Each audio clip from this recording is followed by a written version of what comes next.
താൻ ബി.ജെ.പിയിൽ പോകുമെന്ന് തീരുമാനിക്കുന്നത് മുകേഷാണോ എന്ന് കൊല്ലത്തെ യു.ഡി.എഫ് സ്ഥാനാർത്ഥി എൻ.കെ. പ്രേമചന്ദ്രൻ. അന്തസ്സുണ്ടെങ്കിൽ രാഷ്ട്രീയം പറയട്ടെയെന്നും പ്രേമചന്ദ്രൻ. പറയാനൊന്നുമില്ലാത്തതുകൊണ്ടാണ് ബാലിശമായി ഇത്തരം ആരോപണങ്ങൾ ഉയർത്തുന്നത്. ഇത് നിലവാരമില്ലാത്ത രാഷ്ട്രീയമാണെന്നും പ്രേമചന്ദ്രൻ അമൃത ന്യൂസിനോട് പ്രതികരിച്ചു.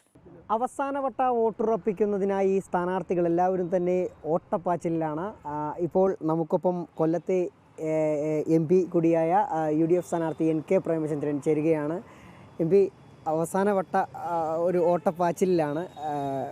എങ്ങനെയാണ്, എത്രത്തോളം പ്രതീക്ഷയാണ്? ഇന്നലെ നമ്മൾ സംസാരിച്ചു, വലിയ ആവേശത്തോടെയുള്ളൊരു കലാശക്കൊട്ടൊക്കെ നമ്മൾ കണ്ടിരുന്നു. എങ്ങനെയുണ്ട്? ഞങ്ങളിപ്പോൾ ഇന്ന് ഈ തെരഞ്ഞെടുപ്പുമായി ബന്ധപ്പെട്ട് പല സ്ഥലങ്ങളിലും ചെന്നില്ല എന്ന് പരാതികളുള്ള സ്ഥലങ്ങളുണ്ട്. ചില കോൺവെൻറ്റുകൾ, കശുവണ്ടി ഫാക്ടറികൾ, ഇപ്പോൾ തന്നെ ഞാൻ നിൽക്കുന്ന മീറ്റർ ഫാക്ടറി സത്യത്തിൽ എല്ലായ്പ്പോഴും ഈ ഫാക്ടറിയിൽ വന്ന് സന്ദർശിക്കാറുള്ളതാണ്.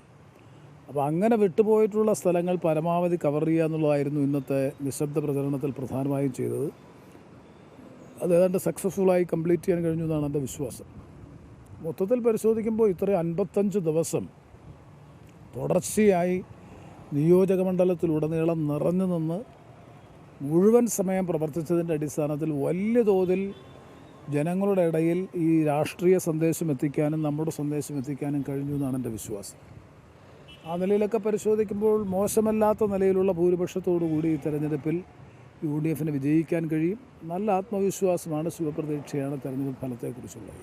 ഈ ഒരു ഹാട്രിക് വിജയം, മൂന്നാം ഒരു ഭ്രമയുഗം എന്നൊക്കെ നമ്മൾ പറയുന്ന പോലെ ഒരു പ്രേമചന്ദ്രൻ യുഗം, പ്രേമലു എന്ന് പറയുന്ന പോലെ പ്രേമചന്ദ്രൻ യുഗത്തിലേക്ക് എത്തുമോ കൊല്ലം ഒരു മൂന്നാം ടൈമിലേക്ക്? ഞങ്ങളെ സംബന്ധിച്ചിടത്തോളം ഈ തെരഞ്ഞെടുപ്പിൽ തുടക്കം മുതൽ തന്നെ നമ്മൾ സൂചിപ്പിച്ചു, രാഷ്ട്രീയ സാഹചര്യങ്ങൾ മൊത്തത്തിൽ യു.ഡി.എഫിന് അനുകൂലമാണ്.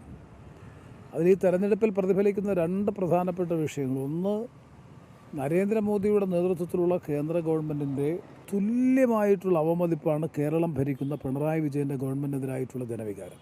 അപ്പോൾ ആൻറ്റി മോദി ഫാക്ടറും ആൻറ്റി പിണറായി ഫാക്ടറുമാണ് 2 പ്രധാനപ്പെട്ട ഘടകങ്ങൾ ഈ തെരഞ്ഞെടുപ്പിൽ പ്ലേ ചെയ്യുന്നത്.